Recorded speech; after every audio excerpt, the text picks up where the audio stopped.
All right, we are live. What's up, guys? Welcome to the Fresh Air Podcast. I'm here with Cory Hughes. We're going to go ahead and cover the JFK assassination 61st year anniversary. Let's get into it, guys.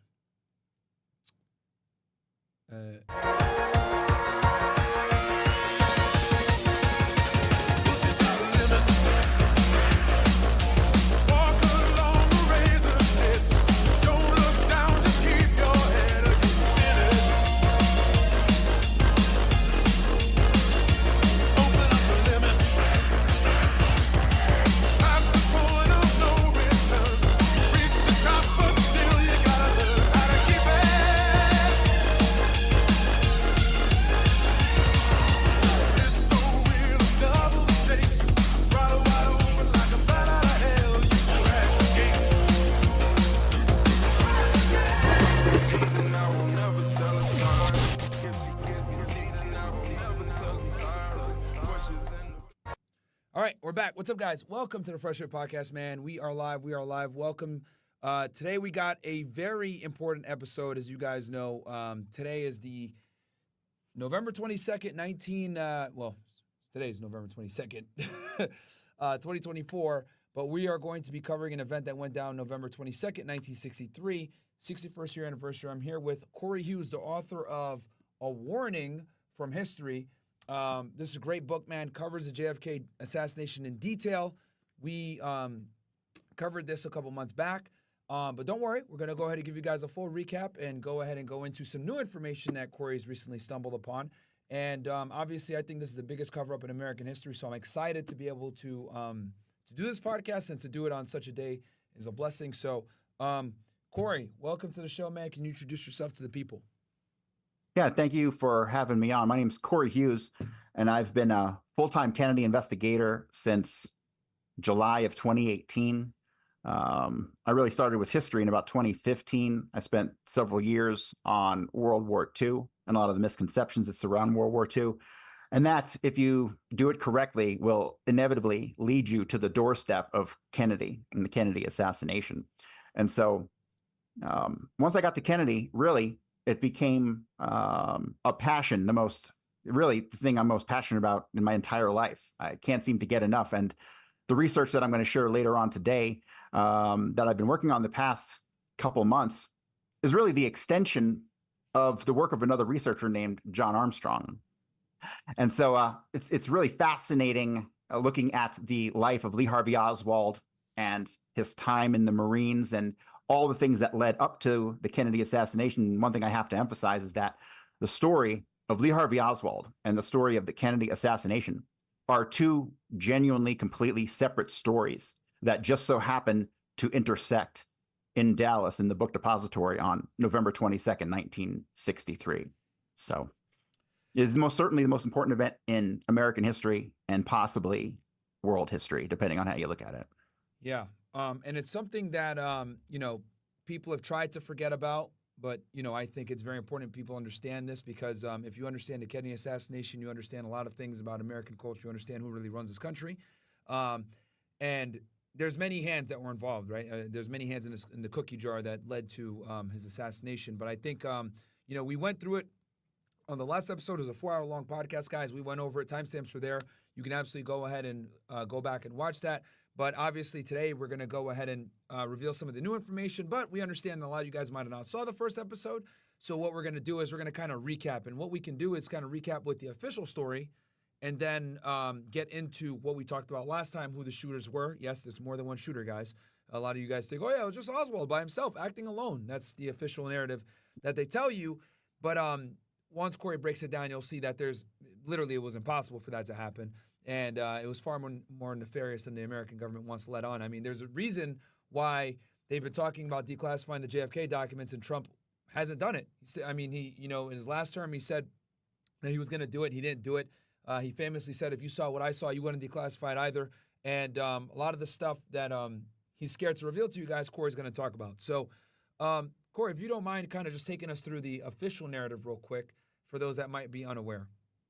Sure. The official narrative is that Lee Harvey Oswald shot President Kennedy from the 6th floor of the Texas School Book Depository, and that his motivations were based purely around the fact that he was a communist. And when you look at the life of Lee Harvey Oswald, you will find that Lee Harvey Oswald did tend to talk about communism going back to a time when he was 13 or 14 years old, at a time when he couldn't possibly understand the concepts at which he tried to discuss with people. The official story doesn't make any sense, because the major criticism of Kennedy around the world really was that he was soft on communism, and the people most angry with him were people who were considered in the time right-wingers. And so for a extreme left-winger to assassinate Kennedy is a story that doesn't make any sense, that to this very day they keep trying to get us to believe.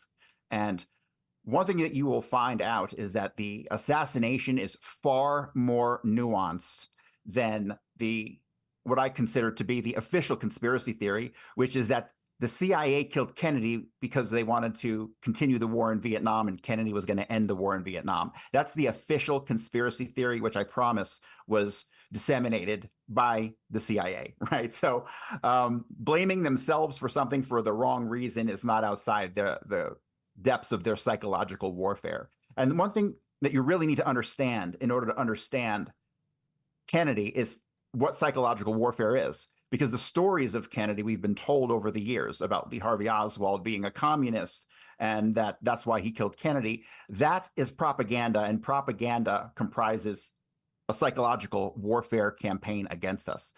So as you dig deep into the life of Lee Harvey Oswald, it will inevitably lead you to the suspicions that the forces that created him as a person began long before the assassination, and that while a lot of people like to attribute MK Ultra type mind control to aspects of the Kennedy assassination, there are much simpler explanations that make much more sense. Like, what depths would they go to get a spy into the Soviet Union, right? And that, I find, is the core of the Oswald story. It's a very simple spy story that evolves over time and eventually will be repurposed. Everything kind of outlives its usefulness after a while. And that's where Oswald was.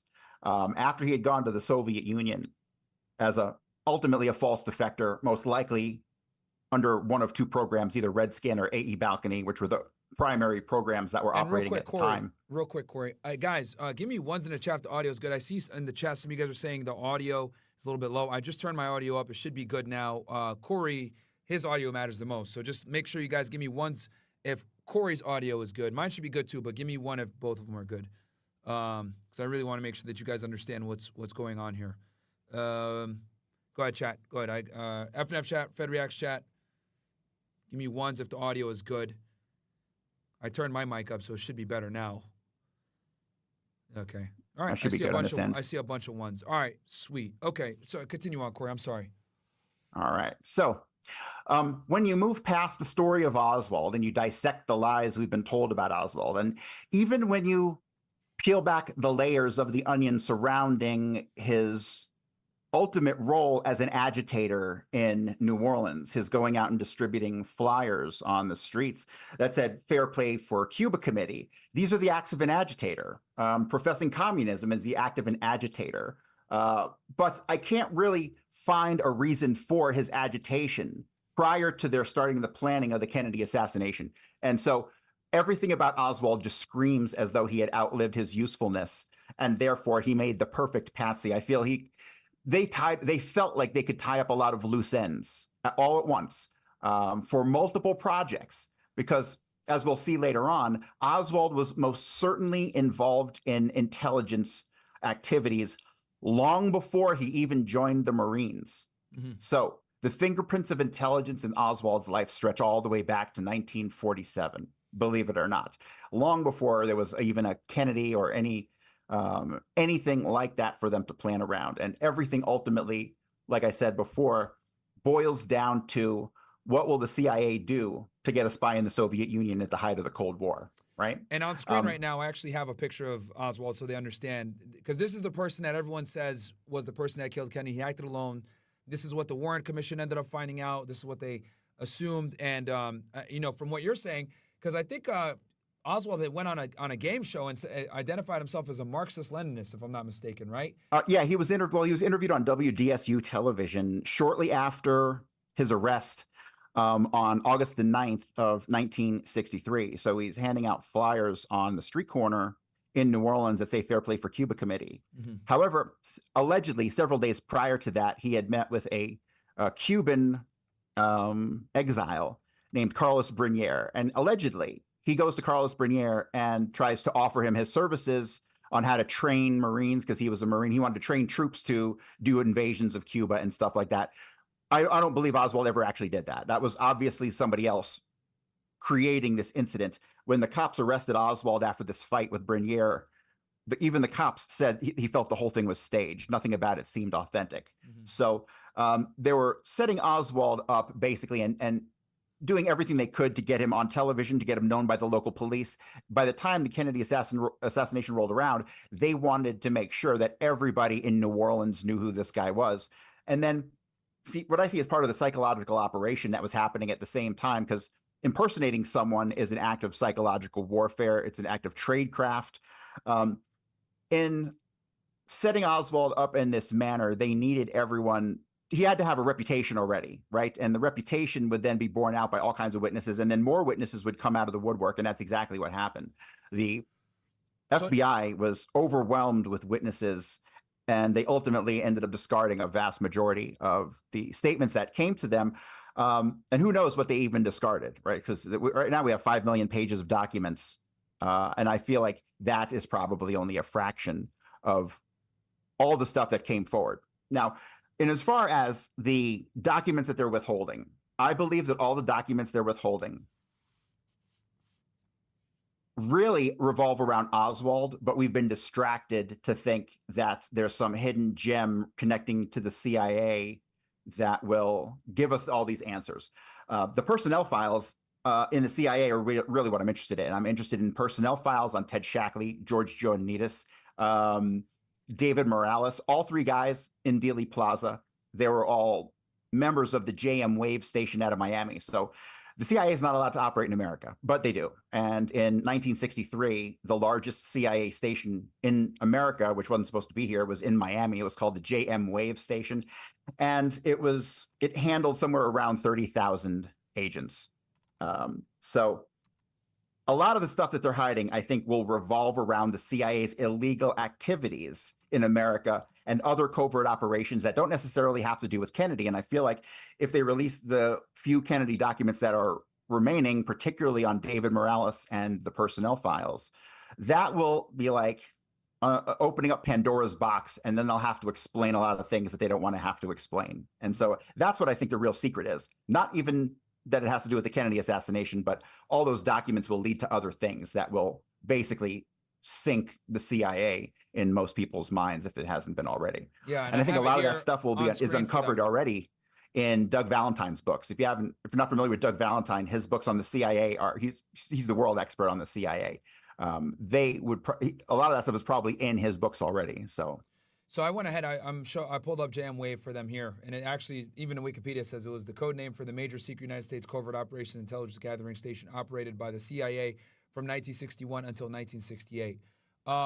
So we kind of went over the official narrative. We went over it. Oswald was acting alone. He shot him from the book depository in Dallas, Texas, on November 22nd, 1963. Killed the president, around lunchtime, noon, with the what kind of rifle was it? It was an Italian rifle. It was a Carcano. 6.5 millimeter. Boom. Everyone says it's a piece of junk, and it kind of was a piece of junk. But really, that rifle was never used, and the rifles that were used, I believe, are already out there in the literature. Mostly the Mausers that were used by 3 of them, and then you have a Johnson, which was used by Loran Hall, which was immediately traced back to Los Angeles, and a guy named Richard Hathcock, right? So we have, over the years, there's been a ton of information released, but then it just doesn't get acknowledged. It doesn't get acted on, Yeah. So now that we went over kind of like what the official narrative was and how it just doesn't make sense because Kennedy was trying to make peace with the Russians. Obviously, Oswald was a somewhat communist. Like, it wouldn't make sense for him to assassinate him when Kennedy actually was one of the few presidents in U.S. history that was trying to make peace with Russia. Now, I guess let's debunk some of the claims, right? And then we'll get into what actually happened. A lot of people say, right, Alex Jones claims it was because he was going to get us off the gold standard, right? It was Executive Order 11 something. I forget the exact numerical code for it. Right. Other people say it was because he was going to pull us out of Vietnam. Other people say it was the La Cosa Nostra, it was the mafia. Other people say it was because they had paid for his campaign and then he turned his back on them and didn't help them out, right? With the unions, everything else like that. Then some other people say, oh, it was strictly the CIA. If you watch the movie JFK, the 1992 film, you know, they pretty much put all the blame on the CIA, right? And then other people that are a bit more base, like me and you and others, understand that there's obviously a very deep Israeli connection as well. But can you kind of go over and debunk a lot of I think the Vietnam and this executive order are the two main ones that they use to say that's why, and the mafia are the main ones that they say that Kenny needed to be killed. But can you kind of go over that real quick and debunk these claims? Sure. So the notion that Kennedy was going to pull out of Vietnam it's really kind of ridiculous. If you look at how Kennedy was spending money, he had no intention of pulling out of anything. He had spent within the past 10 months prior to the assassination, somewhere in the neighborhood of $6.5 billion on helicopters, airplanes, logistics. And that's the equivalent of around $65 billion today, maybe a little more. That's an unheard of amount. That's commitment. You're not pulling out of any war like that.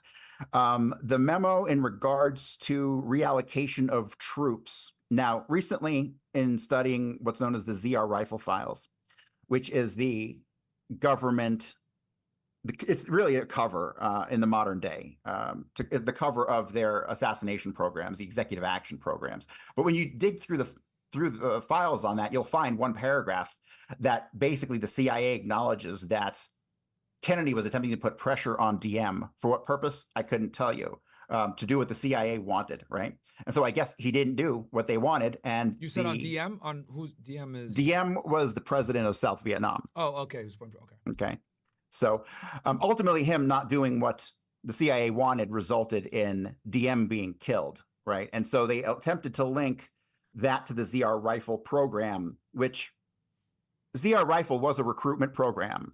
And it employed two covert operatives named QJ Win. Okay.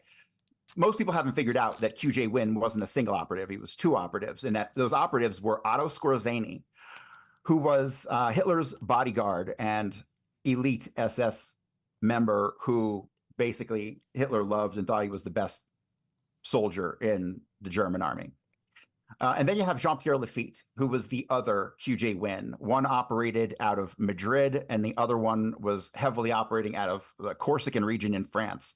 But Jean-Pierre Lafitte, ultimately, I believe and I believe I have a document to substantiate this, although it is using aliases. I believe Jean-Pierre Lafitte he did what he was supposed to do under ZR Rifle, and he recruited the assassin who ultimately was on the Grassy Knoll, which initially was handled by Santos Trafficante. And the person we're talking about, I might as well just say it, is Jack Valenti. Jack Valenti was the shooter on the Grassy Knoll. And when you dig into Valenti's background, it turns out he's born into multiple mob families, the DeGeorge family and the Valenti family. I can't find the direct familial connections through the genealogy, but you can't always trust that stuff. A lot of that's manipulated. But I do know that down in Tampa, Florida, there was a guy named Andrea Valenti out of Tampa who participated in the assassination of Anton Cermak in 1933, was it? Down in Miami. People say it's the attempt on Roosevelt that got Cermak killed, but no, it was an actual assassination of Cermak. The target was not Roosevelt. The patsy in that case was a guy named Giuseppe Zangara. And so when Zangara was arrested, he was arrested with a guy who worked for Santos Trafficante Sr., and his name was Andrea Valenti. And he was also arrested there was another guy with him named Stephen Valenti, although they claimed not to be related. There's zero information on Stephen Valenti, but Andrea Valenti you can trace back to Santos Trafficante Sr. And so Jack Valenti most certainly has, and Jack Valenti, I'm sorry, there's Valenti family that is connected. There are other families connected, like the Dinersteins and the Caltagrones, particularly to the Valenti family. And when you study the Tampa mob back in the day, those names all circulate around Andrea Valenti. And that tells me that these people are all related, right? So the FBI investigated Jack Valenti and his mob background, but of course, they squashed all the information that they found on him. And there's tons out there. There's tons of information that you can use to link him directly to the remnants of the Houston Mafia, which by the time of the Kennedy assassination was pretty much defunct. All the Texas Mafia that they were attempting to pull together, because Texas was kind of an open state, anybody could kind of get a piece of it, but they started to form a mafia in Houston in the 30s and 40s, and also in Dallas, run by a guy named Joe Civillo. But Joe Civillo ended up going to jail at a big raid of a mafia meeting in upstate New York in the 1950s. And so after that raid happened, all the local mafia kind of fell apart, and it was kind of handed back over to mainly the Chicago outfit. And that's where you get the connection to Jack Ruby. So Jack Ruby is down in Dallas post 1947, I believe, 48, something like that. There's all kinds of rumors about why he ended up leaving Chicago, but ultimately, none of that really matters. He gets down there. His sister is operating a bar. I forget what was it called? The Colony Club, maybe. But they end up eventually opening the Vegas Club, and then after that, they opened up the Carousel Club. Most people don't realize that Jack Ruby really didn't own much in that. He didn't have much of a stake in any of that stuff. He was always broke. And he was working for his sister, Eva Grant, and a guy named Ralph Paul, who were really the muscle and the money behind all of his operations. And Ralph Paul had moved there from Chicago before Jack Ruby. And so it's all outfit connected. But what you'll learn about Ruby through other mobsters is that everybody knew Jack Ruby. Yep. He seemed to have carte blanche wherever he went. He knew all the bosses. He knew Giancana and Traficante and all these guys. And so everywhere he went, he was treated like a celebrity until the assassination happens. And then they sell him to us as just some two-bit nightclub owner, some Jewish two-bit nightclub owner who couldn't have any connections to the mob, because there's no way that they would ever make a Jew a made guy, which is hilarious, because when you come to understand who runs the mob, especially back then, you're talking about Meyer Lansky, and you're talking about Meyer Lansky's crew, who were all Jews, right? Mm-hmm. And so ultimately, the Sicilians lost control of the mafia with the assassinations of Joe Masseria and Sal Maranzano. That led to Meyer Lansky and his Murder, Inc. basically taking over, and then they formed the commission, which basically acted as a front or a local management group, I would call them, because they manage operations in America. What Meyer Lansky, he had bigger fish to fry. He was completely involved in the global mafia game. He might have been the boss of all bosses in the whole world. He was dealing with the Yakuza, and he was dealing with, the Corsican mafia. It was wild what Meyer Lansky was doing. And so really post 1930, was it 31? Jews ran the mob, not Italians. And so that's one of the biggest misnomers that there is. Yeah, well, they handled a lot of the money. So real quick, because we covered a lot there but just to stay focused real quick so that we don't confuse the people. So we talked about Vietnam, that you're saying that Vietnam, he spent a lot of money. He spent $66 billion back then, which is equivalent to about $65 billion today. Right. So he had no intention of ending the war in your estimate. Correct. Okay. Do you think he was going to pull back in any kind of way, or was he going to? I mean, it's possible. We don't know. Okay. But then the pressure on him was too great. He wouldn't have been reelected. They would have made sure that there were enough negatives to him not to where I don't think it was even a consideration. And with the CIA even commenting that his move was meant to put pressure, I don't really see any rational justification for him to have pulled out. Okay. He was more concerned about nuclear weapons than conventional weapons, for sure. Gotcha. So I think he was just already committed, and I don't think it was a possibility. Second thing, Executive Order 11, I got to look this up. It had something to do with the U.S. dollar. And silver certificates or something like that. Honestly, I don't know too much about that, but that is what I have heard about that is that that was much more minor, and people blow it up to be something that it wasn't. It hasn't even been a blip on my radar, to be honest with you.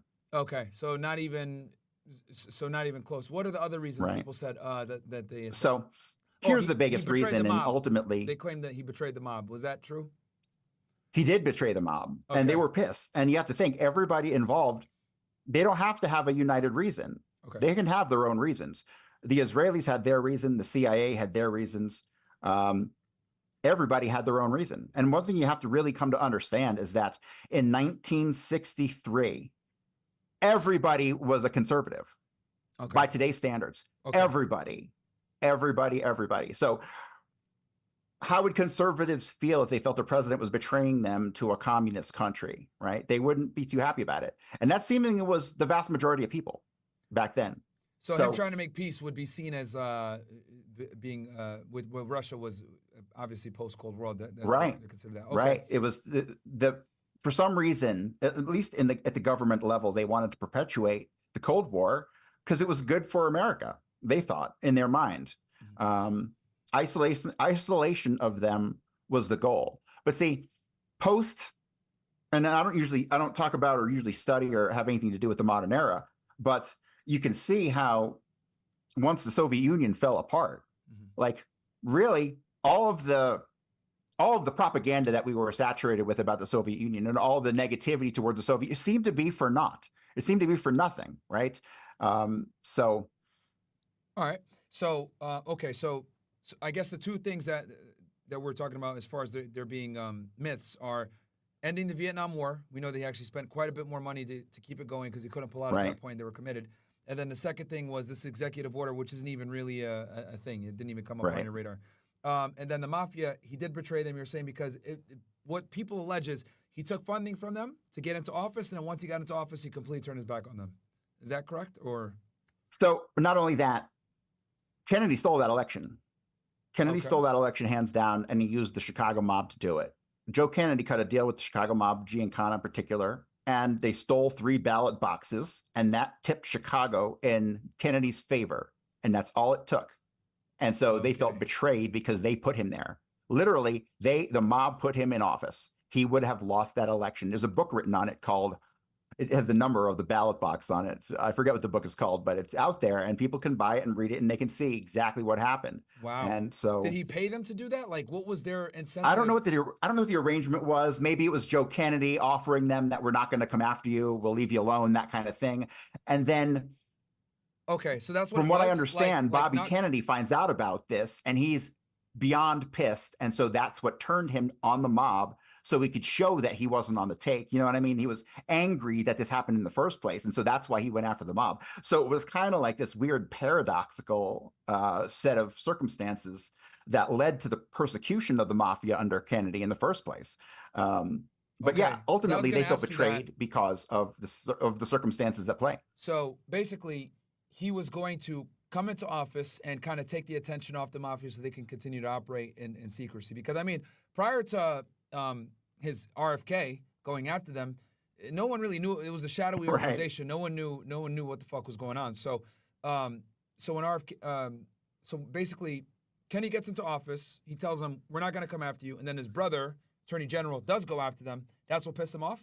Well, here's the thing. It's really Joe Kennedy. It's Kennedy's father, Joe Kennedy, created this mess.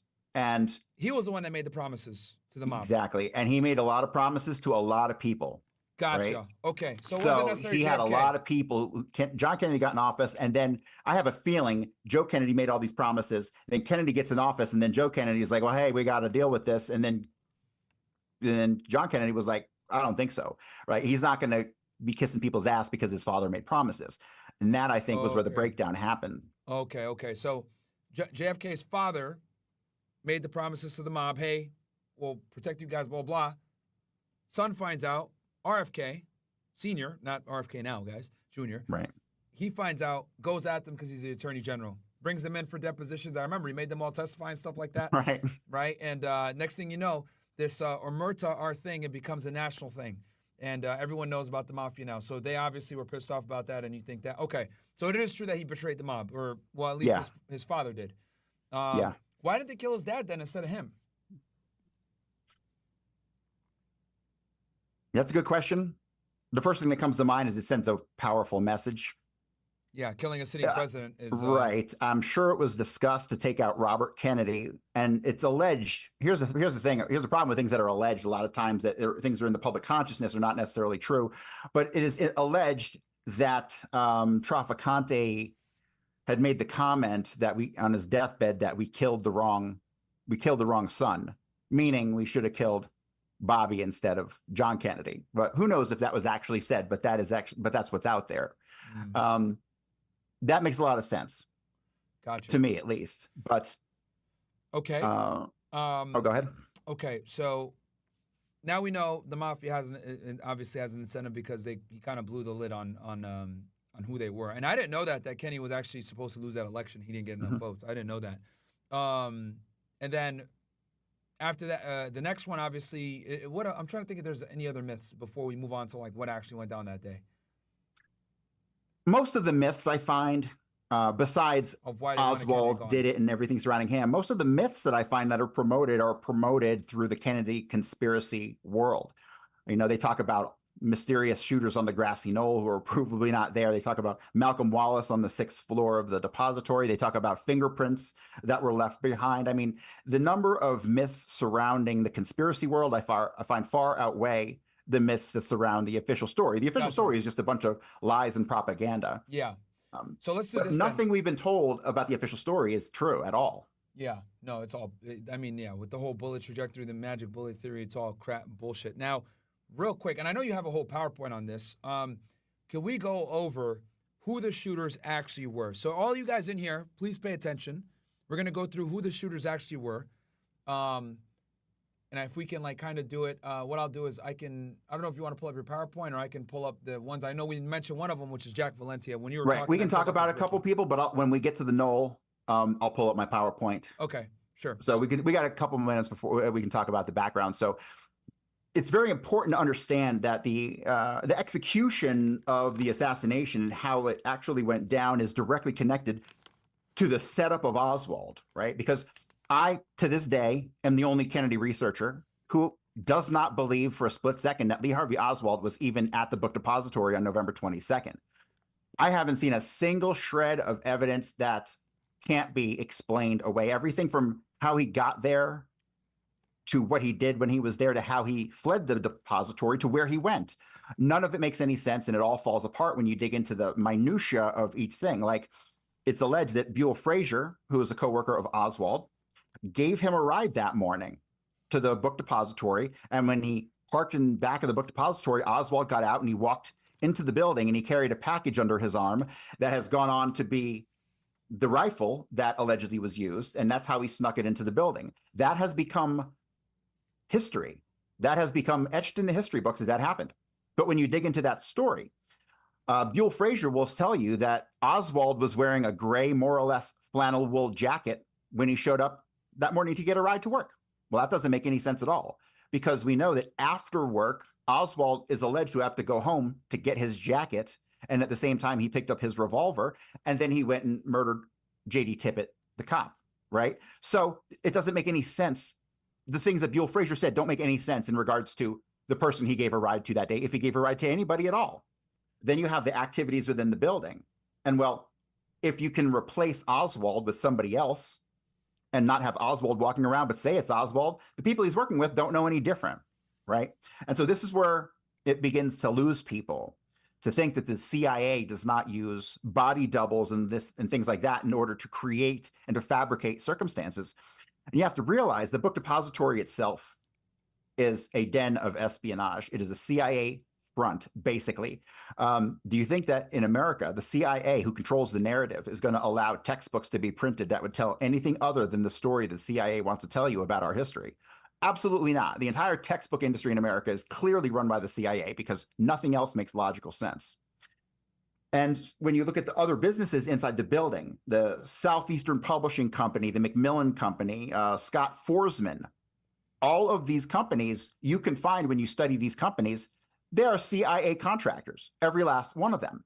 Now, does that mean everybody working for them is a spy? No, obviously not. But people like William Shelley, who was Oswald's alleged boss in the building, along with other guys like O.V. Campbell, who was one of the owners. And to me, the primary conspirator within the book depository was the owner himself, a guy named Jack Kaysen, who is never mentioned virtually anywhere. He's mentioned on one document in all of the Kennedy literature, but that was the guy who owned the building. When you dig into him, he was an extreme right-winger, and he was the head of the local American Legion, which actually in the 60s did stuff back then. They were another group just like the John Birch Society. So he puts himself at the book depository until 12:10 p.m., but that's never really brought into the investigation at any point, because witnesses outside the book depository start to see people on the 6th floor with rifles about 12:10 p.m., right? So the totality of circumstances and the lack of information on Jack Kaysen tells me he's the guy who let him in the back door. Mm-hmm. At the very same time, they're starting to funnel people out the front door so they can watch the parade. They cleared the building mostly. And my biggest gripe with people who believe that Oswald worked at the book depository just because the government said he did is that if you're going to go to the effort to bring assassins into a building and then make sure that you have the elevator stopped for them and the power killed so they can make sure to get out, if you're going to go to all this trouble, are you just going to let Oswald, who knows nothing about any of this, wander around the building of his own free will? If you know anything about Oswald, he would not have stood outside to watch the president for a split second. He would have given some communist excuse. Oh, I'm not going to go watch that, that American whatever. And he would do this type of thing. So the notion that he would even be anywhere near it is ridiculous. And the idea you're going to let your patsy wander throughout the building and potentially stumble upon your assassins in the area he's alleged to have just been working in, which he would have returned to, doesn't make any sense either. So when you really dig into the details of the book depository, it leads you to the men who established what is called a legend, a false history, a false background. The vast majority of incidents involving Lee Harvey Oswald never involved Lee Harvey Oswald. Some of the famous ones were his shooting at other people's targets at the gun range. That you can clearly trace to somebody other than Oswald. The rifle that was worked on at the gun range was clearly a Argentine Mauser 7.65, not the Carcano that Oswald allegedly used. So when you start to dig into each and every incident of Lee Harvey Oswald and what he did and all the times he started to profess communism, you'll find that he wasn't responsible, and it either wasn't him, and all the incidents of him where we have him on film professing communism, those were obviously all planned and staged events. Even things like his trip to Mexico City. He allegedly took a trip to Mexico City in an attempt to get into Cuba. When you dig into that story, it becomes obvious that he was being framed. He was being set up. And when you come to understand the general cast of characters, and then you dissect each and every incident involving Oswald, you'll come to find that there were basically other people with him at all these incidents, and you can basically easily trace them back to our original cast of characters that we assemble in New Orleans and the mercenaries that came up from Miami. The mercenaries in particular who came up from Miami who were spending time in New Orleans were guys like Lawrence Howard, who is a very heavy-set Mexican with numerous moles all over his face. Now we're getting into the shooters, so pay attention, guys. Now we're going to get into the shooters. You setting it up, basically, long story short for y'all, Oswald wasn't at the book depository, and the person that was Oswald that was captured was someone else, okay? And then, obviously, Oswald was lured to the movie theater later on. But there's basically the person that looks like Oswald that shot the president wasn't Oswald. And they've been setting this up since the 1940s where they're going to have someone that looks just like Oswald, which Cory's going to go into more detail with. But continue on. You're identifying the shooters now. So sure. So Jack Valenti first. When it gets to the actual shooters in the building, you'll find that these people are not random shooters who just show up out of nowhere who are not involved in the setup of Oswald. They're all intimately connected with each other. They're intimately connected with our people down in New Orleans, particularly David Ferrie and Clay Shaw. And inside the book depository, I believe the guy working there was a guy named William Seymour. William Seymour, I can link to at least a dozen impersonations of Oswald at the shooting range, at a car dealership, all kinds of places. At Sylvia Odio's. The Sylvia Odio story is a very important story in the world of Kennedy because allegedly Oswald and two Cubans show up at this Cuban exile's home try to get involved with raising money for the Cuban cause, it's identified as Oswald. But it's clearly not Oswald, because Oswald is still in New Orleans when that happened. And at the exact same time that this stuff is going on, we have another person in Mexico City who is pretending to be Oswald, claiming they're Oswald, calling the Soviet embassy, trying to get a visa, making a scene. So the people who are setting Oswald up, they did it all over the place, and they did it in a manner so you would remember him. They always talked about communism or whatever, all the things that they were told to say, so they would leave an impression in a person's mind, so that after the assassination, when it goes down, they'll remember that person who looked like Oswald, who talked about communism and said he had a Russian wife and all this stuff, right? All these people were given information, and they knew exactly how to set Oswald up. And the man who I believe was working in the book depository that day, who was not a shooter, he was a spotter for sure, is a guy named William Seymour. Oswald is allegedly seen in the book depository. Can we show a picture of William Seymour so they can see like how they look alike? If you have one. Yeah, give me just 1 second. It's gonna take me a minute to pull that up. Yeah, because guys, it's very important that you guys realize that this body double. Because some of y'all might be like, "What the hell? What are you talking about, Myron? You're telling me that there was a body double? This doesn't sound right." Well, let me explain that in more rational terms. So they were leaving impressions that months later people would then recall, right? That's basically the methodology. And even in CIA training manuals, when it talks about this stuff, it talks about the people don't have to look exactly alike, because when they're not together and scrutinized, the impression that they leave is good enough for the person to be mistaken for the person they want you to think it is. Gotcha. And Lee Harvey Oswald, all over the news, right? And so every single person who talked about communism who looked like Oswald, they're like, oh, it's that guy. And so they called. Like, the FBI has so many reports of people reporting their interactions with Oswald that some probably are and some probably aren't. But the person that we know as Oswald, he most certainly did not go around professing communism, unless it was to the people who we know were connected to him, which we can say were CIA, like George de Mohrenschildt or Ruth Paine or Michael Paine or some of their friends. So yeah, the person we know as Oswald didn't go around professing communism. The only thing, if we didn't see it on film, like him being on the street corner handing out those flyers, I'm convinced it didn't happen at all. And it's all part of what is known as a legend. A legend is a false history that's created for a spy. And that's exactly what everything was that led up to the assassination. And later, as we'll see, these impersonations of, or the duplicate Oswald theory stretches all the way back. Really, the first evidence for it is in 1947, which obviously doesn't have anything to do with the assassination itself, but had to do with a program to get a spy into the Soviet Union. But let me go ahead and share a screen, and I will go ahead and show you what William Seymour looked like. So the two men who impersonated Oswald were Kerry Thornley, mostly in New Orleans, at a couple places in Dallas in the days leading up to the assassination. But William Seymour was a major player in this.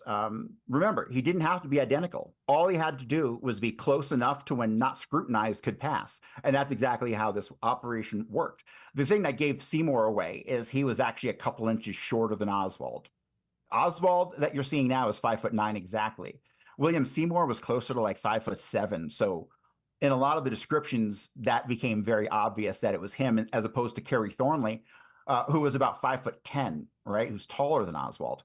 So, like I said, they didn't have to be perfect. They just had to be close enough to when not scrutinized could pass. And that's Cory, how these things worked. Question for you. We know why the mafia wanted Kennedy dead. We know why, maybe when we'll switch to Rumble when we'll talk about the Israeli connection. But why did the CIA want Kennedy gone?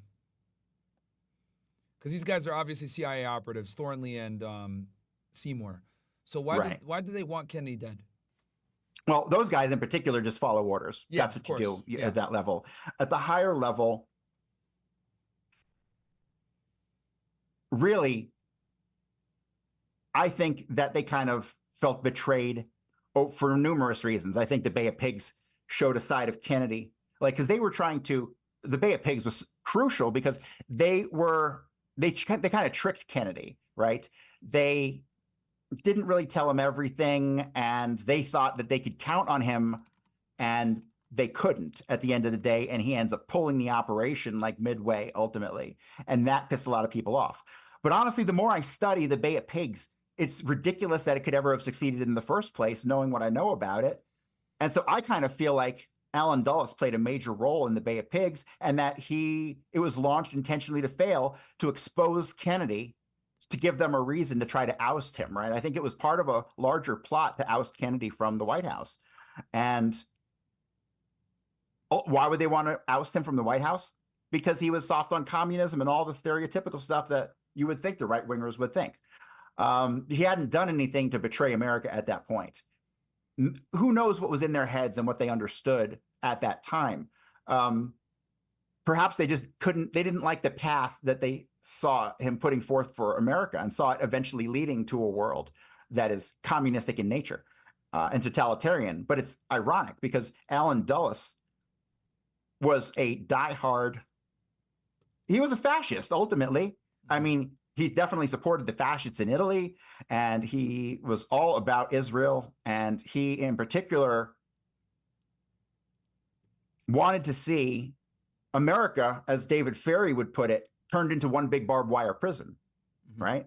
So I guess it was just a matter of who was going to be in charge of this prison. That ultimately what it came down to. And chat, for you guys wondering, Allen Dulles was the first CIA director, for the CIA, and he obviously the Washington D.C. airport is named after him. Did a bunch of bullshit back in the day, a lot of illegal operations. And then the other thing I was going to say as well with Dulles, I also heard that Kennedy was hell bent on disbanding the CIA. Is that true as well, or no? That's definitely true. That is true. Because he always felt betrayed. They always lied to him, and he's the president. And who the hell are these people to lie? But he didn't realize that they didn't work for America. They worked for an elite banking international class. You know, and who's the elite banking class, right? Yeah, we all like know that's who they work for, and that's who they've always worked for. The CIA was designed with that in mind. Yeah, it was an old boys club. It was created by a bunch of lawyers and bureaucrats and guys that had some money, and obviously they did a lot of destabilization all around the world to enrich themselves, whether it was what they did in South America with destabilizing the banana industry over there. Right. So United Fruit, Yeah, United Fruit, exactly, which was a big CIA front. Okay, so we were talking about why they wanted him gone, and then you were showing us Sure. Seymour. And so I showed you William Seymour. My opinion is William Seymour was impersonating Oswald at the book depository, and not everybody had to be in on it, but a couple people were. William Shelley for sure. I've got William Shelley killing the power of the building, which once I get to the Grassy Knoll shooter, we'll pop some slides up here and I'll demonstrate everything that happened. But other than Lawrence Howard was a shooter in the book depository from the sniper's nest, and he is the heavy-set Latino with a pockmarked face. Can we show a picture of him? And I think it's also important for the audience to realize when Oswald allegedly shot J.D. Tippit, the police officer, the Dallas police officer, there was a witness there. It was a black woman, actually. There was an older black woman. Right. And she identified, 2 or 3 individuals, if I'm not mistaken, right? That's Akilah Clemens. And Akilah Clemens gave testimony, which definitely indicates there were 2 men involved in the Tippit shooting. Yes. All right. And so you have her, and you have Frank Wright, and you have a woman named Doris Holan. And when you combine their testimonies, you get a great description. And then when you extend the realm from which you get descriptors and you bring it back to the Grassy Knoll, you'll find you have another guy named Ed Hoffman. And then you'll have a woman named Velma who's in a car behind the Texas School Book Depository. And when you look at the testimony and the statements that these 5 people in general gave, they're all describing the same man, a man who's probably 5'9", 5'10". He's a heavy man, but he's not very big. And he had a blue suit on and a black hat with a wide felt band. And he left the book depository in a gray 1950s Plymouth, a 1-seater Plymouth car. And then that Plymouth, the gray Plymouth, it appears at the Tippit shooting, right? And so you have logical paths of progression from witness statements that when you combine them all and look at them in their totality, and that's a thing that I find a lot of researchers have trouble with, is looking at things in their totality, taking a step back and seeing the bigger picture. So many people get lost in the minutia that they don't realize half the minutia is wrong in the first place, and it's generated in the heat of the moment. But ultimately, the shooters in the book depository are all connected to David Ferrie, and they're all connected to David Ferrie directly, basically, So the guy on the left here is Lawrence Howard. He's got moles all over his face. He's often described as having a pockmarked face, and he is seen with, well, allegedly Lee Harvey Oswald all over the South, in New Orleans and in Dallas and other places, possibly even Miami. But anytime you see an Oswald sighting with a large husky Latino with a pockmarked face, it's clearly Lawrence Howard and William Seymour. Virtually every time. There might be some exceptions, because when you go through the statements of Kerry Thornley, when he talked to Jim Garrison, and Jim Garrison's the only person who ever brought a trial in the case of the assassination of John Kennedy down in New Orleans. It's a fascinating case, because the government's telling you that Lee Harvey Oswald did it, and yet Garrison is digging up all this information on all the stuff that the government didn't want anybody to know about, right? And for those that are wondering, Harrison, guys, he was the main character in the famous movie JFK. Right, Jim Garrison, yeah. And the only thing that movie got right, to be honest with y'all, was it identified David Ferrie as one of the shooters, or being involved in the conspiracy, at least, right? Which I have his picture here for the chat, just so they know. This is the guy that was famously played by, I think it was Joe Pesci, right? If I'm not mistaken. Yes. Yeah. So this is David Ferrie right here, guys. So David Ferrie was also one of the shooters, which I'm going to let Cory, when he gets to that part, he'll explain a little bit more about David Ferrie. But these are the other three that a lot of people don't know about, which we're showing you right now with Howard, Seymour, and Hall. So David Ferrie, he was one of two shooters on the Grassy Knoll. Now, this you have to, when I came to this conclusion, it was because none of the behavior allegedly involving David Ferrie in the days after the assassination made any sense. And so when you start to dig into the incidents surrounding David Ferrie, you'll find after the assassination, he ends up in Hammond, Louisiana, with a guy named Thomas Compton. And Thomas Compton has a roommate named Frank Chilona. And this is where everything just blew up for me, because Frank Chilona is not in on any scheme. He's just a roommate of a guy who had agreed to give David Ferrie a place to crash after the assassination. So when you dig into the statements of Frank Chilona, you realize David Ferrie was in Hammond, Louisiana the entire weekend after the assassination, at a time when he's supposed to be in Houston, allegedly bringing a couple guys to an ice skating rink where they're going to go ice skating. And so the whole ice skating story at a place called the Winterland Ice Skating Rink ends up falling apart. And then when you're like, well, damn, why did he come up with a story about being in Houston? It's like, well, duh, he was in Dallas. That's why he had to come up with this big, long alibi that doesn't make any sense. And so eventually I put him on the Grassy Knoll, thanks to the 5 witnesses that I just mentioned. Well, 2 of them, Ed Hoffman, who sees a man in the blue suit with a dark colored hat with a wide felt band. He sees him fire a shot from the corner of the picket fence, coincides with the first shot that hit Kennedy in the throat. David Ferrie then takes that rifle and he will throw it to his backup guy, who's dressed in a railroad worker's uniform, guy who I have identified by the name of Andrew Jerome Blackman. He's all over the literature. He's he's in the Merchant Marine. I was actually able to locate the ship he came in on, when he departed, all that stuff. He was definitely there, pulled into Galveston Harbor that weekend. And actually, Jack Ruby drove him back to his boat over the weekend after the assassination, when Jack Ruby is not even supposed to be anywhere near there. He's supposed to be in Dallas all weekend, but even Jack Ruby has a body double, believe it or not. Mm-hmm. So back to the shooters. David Ferrie, first shooter on the Grassy Knoll. And now we can move on to Jack Valenti. I showed them a picture of Ferrie. I had it up while you had the other ones up. But yeah, so now, so we got oh my God, pop face, the Hispanic pop face guy, Lawrence Howard, Seymour, and Hall. Did we talk about Hall? Loran Hall. Yeah, so Loran Hall, he's busted. Well, number one, this is a trio of people traveling across the country for a couple of years before the assassination, doing mercenary stuff. Can we pull the picture up one more time? Those 3? Just so the chat knows. There we go. So these are 3 guys. Okay, go ahead. Keep going. Right. Sorry. So I was actually contacted recently by somebody who knows Loran Hall's stepson, who's still alive. Oh, shit.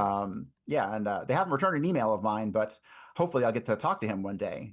William Seymour is still alive, just so you know. Okay. I have his phone number. I just don't have the balls to call him. I'm going to straight up say it. It's not my thing to go reaching out and interviewing people. And so, but no, William Seymour is alive. He's living, I think it's in Tucson. He's about 86 years old. So his clock's ticking too.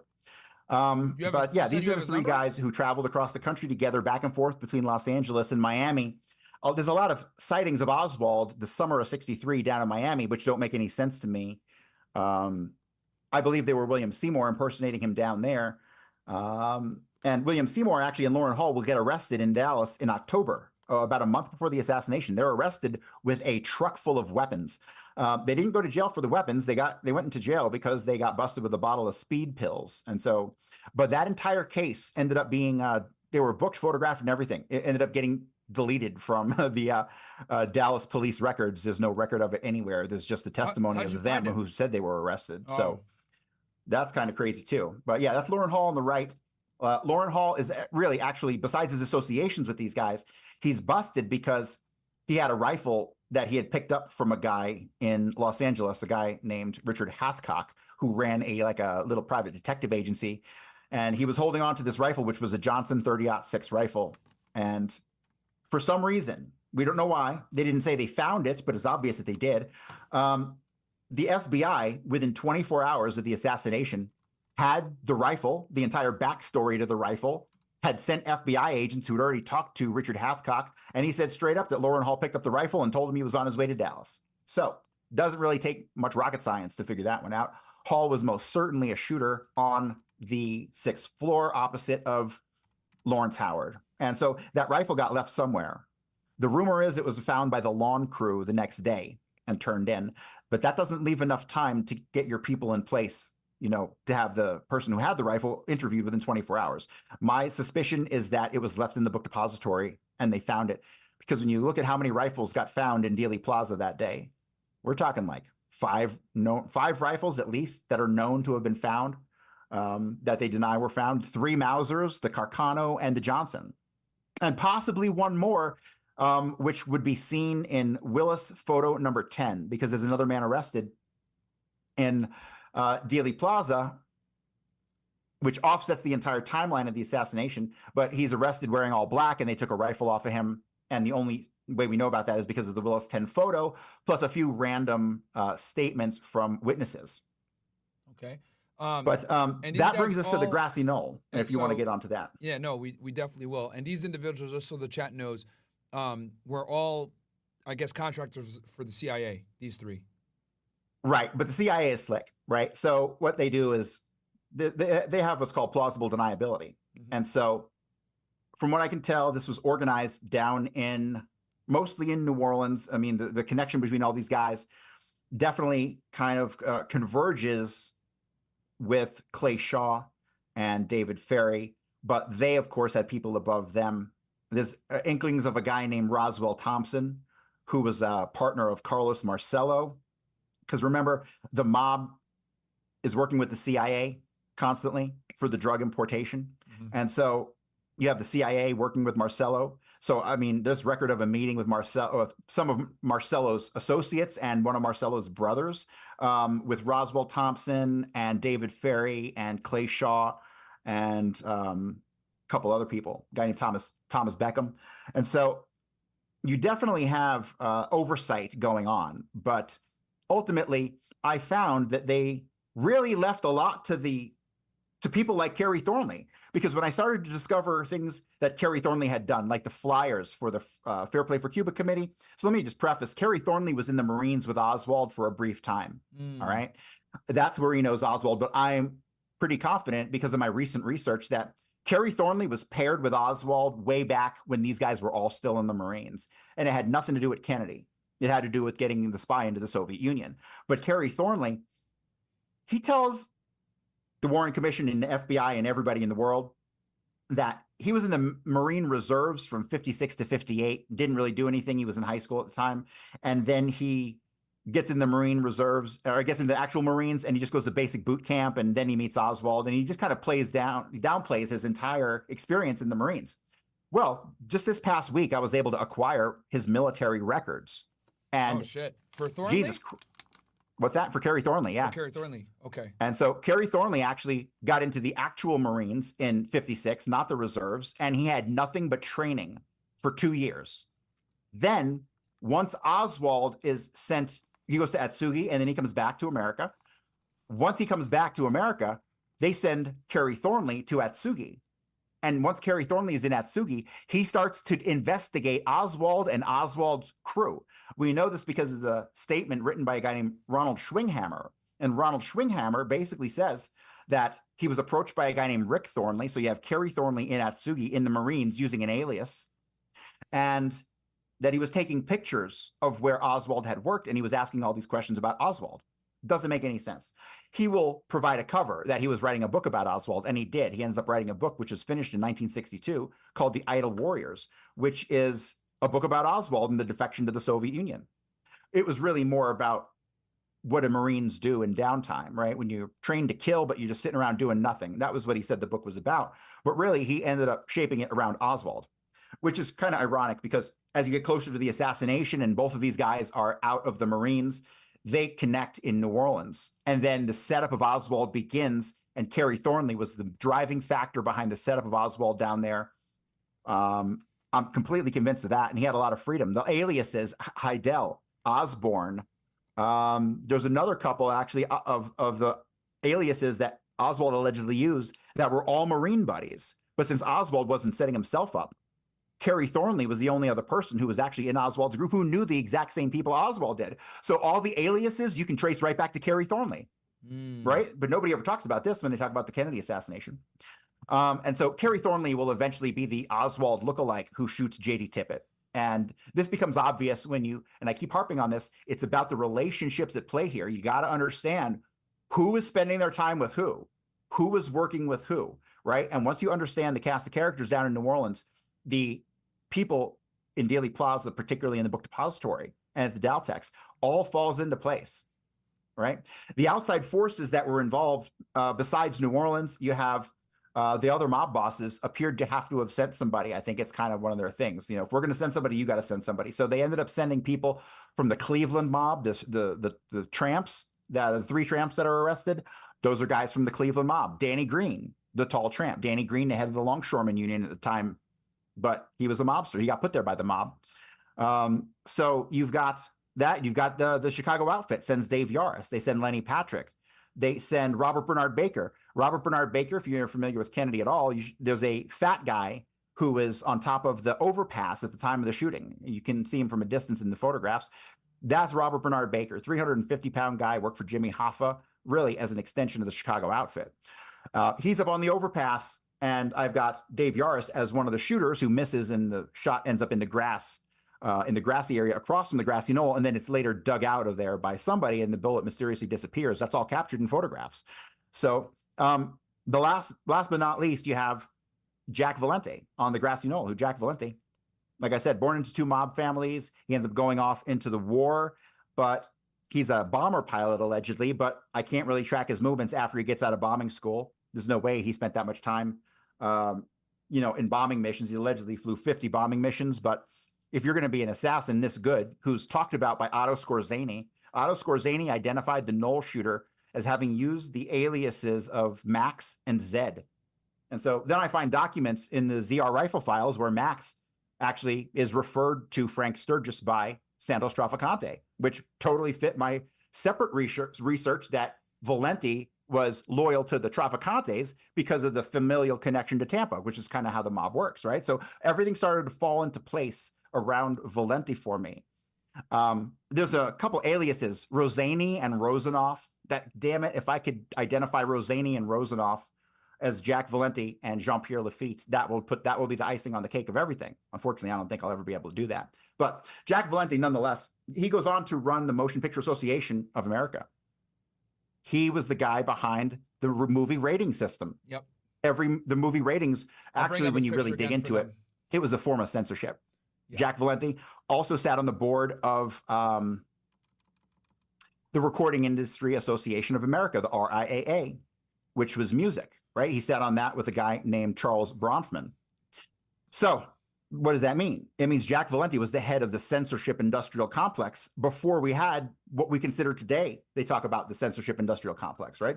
He was on the movie boards. He was on music boards. It was his job to censor Americans. And that's what he did. And that's what the movie rating system ultimately was. Mm-hmm. And so the life that he lived after the assassination, you can tell he did his job. He did it well, and he was rewarded more than anyone else. Because David Ferrie was up there on the knoll also, and they threw that guy to the wolves afterwards. You'd think that he'd have some money or anything. No. David Ferrie ended up blackmailing Carlos Marcello for about 50 grand. And Carlos Marcello gave it to him. And he opened a gas station with it that folded within 9 months. Question for you. David, with Valenti, because you can see him here. I got a picture up for the chat to see. You can literally see Jack Valenti as Lyndon B. Johnson is being sworn in, with obviously Jackie Kennedy next to him with the blood still on her dress. Yeah. So the guy that killed her husband, that shot if I'm not mistaken, he shot the headshot, is right there in Air Force One with the widow. Yes. Incredible. So let me explain. Actually, I'll explain as I go through the slides because I got them all queued up, ready to go. Okay. So yeah, and Jack Valenti was a CIA asset as well, right? And he was an aide to Lyndon B. Johnson. And did Lyndon B. Johnson know that? I don't think so. People say he did, but here's the deal. Are you going to want your next president, the guy who's in line, are you going to want him to know any details at all? Yeah. I don't think so, because if he knows anything, he can talk eventually. True. Yeah. And I honestly think to the day he died, he never really knew the full details. And honestly, even though Jack Valenti would be his right-hand man for the next 3 years in the White House, I don't know that he ever knew that Valenti was the shooter. Or if he did, I think maybe that was their way of keeping him in line. Yeah, because I'm literally you know what I did right to now, Kennedy? I could do that to you too. This photograph right here with Jack Valenti in the back, he's the only person that looks extremely stressed as Lyndon B. Johnson is being, sworn in. And, you can see that it looks like he's sweating a bit, which would make sense. Obviously, it wasn't like it was a warm day in Dallas that day. And, shooting someone in a full-on suit from the Grassy Knoll, hey, I guess, and then running to Air Force One. But, okay. Sorry, so you had something you wanted to show your PowerPoint, right? Yeah, well, I'll go ahead and I'll show how the Grassy Knoll stuff went down. Yeah. And then I'll show a couple slides on what happened in the book Depository. And from there, we'll hop over to Oswald. Okay. All right. You can see this, right? Yep, I can see it. All right. So this is Altgen's photo number 7. Altgen's photo number 7 is extremely important. First off, shots have already been fired, but everyone's calm. And how do we know shots have already been fired? Because you have 2 people here who are already panicking. The guy all the way on the right-hand side, the guy in the construction hat, he is already panicking. When you read this, I forget what his name is offhand, but when you read his statements to the FBI. Can you point him out real quick for us? Yeah, he's right here. Okay. Gotcha. See my cursor? All right. Yeah. That guy's already, he's ready. He's jumping. He's ready to go. And he even said that when the FBI interviewed him. He was a construction worker on break. And as soon as he heard shots, he started to jump and move and get out of there. And look at everyone else, even the Secret Service. They're all calm. There's another woman between number 3 and 4. She's diving onto the ground. You can see her in some of the other photographs. She knows what's going on. She heard shots and she didn't expect that. So she's getting down. Everyone else is just standing there calm, right? The Secret Service had looked around like, what was that? You can't see it in this photo. That's in Altgen's photo number, I think it's in Altgen's photo number 3. But everyone's calm, and that always freaked me out, how they could be so calm when shots are already being fired and 2 people are already panicking. But this shot here, we have 8 people that you can see and 2 people who are out of sight, Samuel King and Emory Roberts. They're in the front seats. But you have 10 people on this car, but 2 of them are going to get off. You have Clint Hill, who gets out, and Dave Powers, who gets out of the car. So you'll only have 8. This is the Secret Service follow-up car. Everyone else stays in the car, and the official story is that 8 people rode to Parkland. This is Clint Hill. He got out of the car and jumped onto the back of the president's limousine, ran to them from the Secret Service car. I'm going to skip some of these statements because they're not overly important at the moment. So then you have right here, this is McIntyre photo number 1. And what you see here, and I'll zoom in on it, you only have 1 person on the side of the Secret Service car right now, and it's neither of the Secret Service agents. Both Secret Service agents on the side of the car have already entered the car. And we know this because this person here has a flat top. And when you come to this next photo, you can clearly see it's a flat top. It's not either of the people who were on the side of the car before. So now when you get to this photo here, when you count the people in the car, there's now 10 people on the car when there should only be 8. They added 2 people. So the original Secret Service men were John D. Jack Reedy and Paul E. Landis. They're both white guys. They're both about 6 foot tall. And you can see how high they are, how tall they are in comparison to the frame of the vehicle. This is extremely important because when we see the shooter and his handler on the side of the Secret Service car, which is coming up in the next frame, that you'll see that they're short. See, tall guys, tall white guys in this photo here. So the 2 people that they picked up were Jack Valenti and David Morales. Jack Valenti being the shooter on the Grassy Knoll who came over the top of the overpass and was picked up on the other side. David Morales was in Dealey Plaza. And when you have a lot of witnesses who said that the president's limousine stopped or slowed, a lot of people try to say that it stopped or slowed to allow the shooter to shoot him. Can we zoom in on those two real quick? Can we zoom in on Jack Valenti and David Morales, who are now on the vehicle? Yes. If we could zoom in on them. Oh, boom. Okay. There you go. So Jack Valenti is only 5'4". Look how short he is compared to, and David Morales is only 5'9", compared to the two guys who were on the car who were 6 foot tall. Gotcha. Plus, David Morales is Hispanic and black. He's darker skinned. He's a light skinned, but he's darker skinned than anybody else. And you can kind of see that. And you can see he's got a mustache here, right? He's wearing glasses and he got a flat top. And so he stepped on in Dealey Plaza when the two Secret Service agents got into the middle row. And that's the kicker, because one of them, John Reedy, he says that he got in the front row, right? John D. Jack Reedy claims to have gotten into the Secret Service car in Dealey Plaza, but he said he got into the front row of seats right next to Emory Roberts. Obviously, he lied because he's not there. He's in the middle row. And being in the middle row, there should only be one person there. And that should be Kenny O'Donnell. And Kenny O'Donnell is surrounded by two other guys. Kenny O'Donnell is number 7 here. Number 6, you can see number 6's head right there. I mean, just clearly 3 people in that second row. And that's the key to the entire assassination right there. The two Secret Service agents, and one of them still alive. You've got Paul Landis, who's going around saying that he planted the magic bullet and that all this stuff when he was a willing participant in this assassination. In 61 years, he's never mentioned that they stopped and picked up a passenger in Dealey Plaza and then one on the other side of the overpass. He's never mentioned that in all this time. Now let's get to the magic bullet. I don't think I have any slides on it, but I'll tell the story. So these guys from here head to Parkland Hospital. Jack Valenti allegedly didn't go to Parkland. He allegedly went to the Trade Mart, where he deals with Evelyn Lincoln and Pamela Turnur and a whole bunch of the Kennedy secretaries. But in my book, as it explains, all that's a lie. None of the people who were there who he says he was with provide an alibi for him at any time. And so he ends up at Parkland Hospital, where he puts himself in the basement. And what happened in the basement? That's where they found the magic bullet.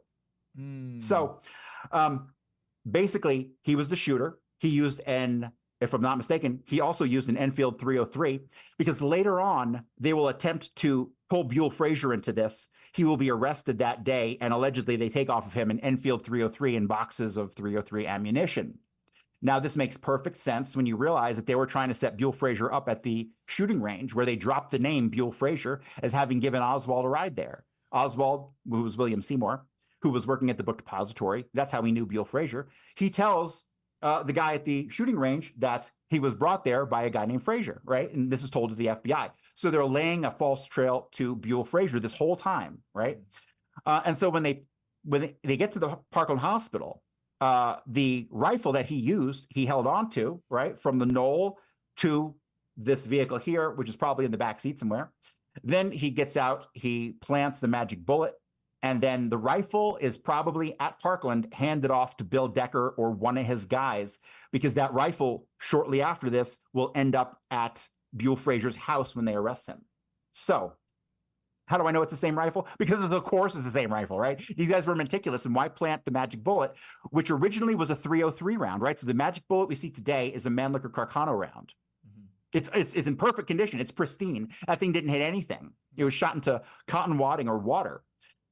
The two guys who were at the Parkland Hospital, Darrell Tomlinson and O.P. Wright, both of those guys told the FBI and the Secret Service when they showed up, told them that it was a pointed tip bullet.